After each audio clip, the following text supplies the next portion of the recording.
আজকে বিএনপির তিনজন নেতা এসেছিলেন প্রফেসর ইউনূসের সাথে দেখা করতে। তাদের আসলে মূল বক্তব্য ছিল তারা এই যে কিছু পরিস্থিতি উদ্ভব হয়েছে সে আলোকে দেশের পিস অ্যান্ড স্ট্যাবিলিটির ব্যাপারে জোর দিয়েছেন। তারা বিচার কাজ যাতে খুব দ্রুত হয়, যারা এই অন্যায় অত্যাচারের সাথে জড়িত ছিলেন তাদের বিচার কাজ যেন খুব দ্রুত হয় সেগুলোর জন্য বলেছেন।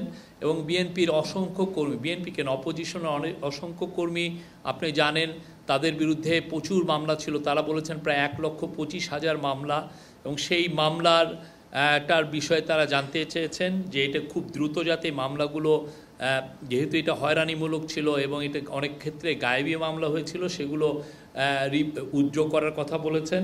অপারেশন ডেভিল হান্ট শুরু হয়েছে, তারা বলেছেন যে এখানে যেন কোনো হিউম্যান রাইটসের কোনো রকমের কোনো ভায়োলেশন না হয়।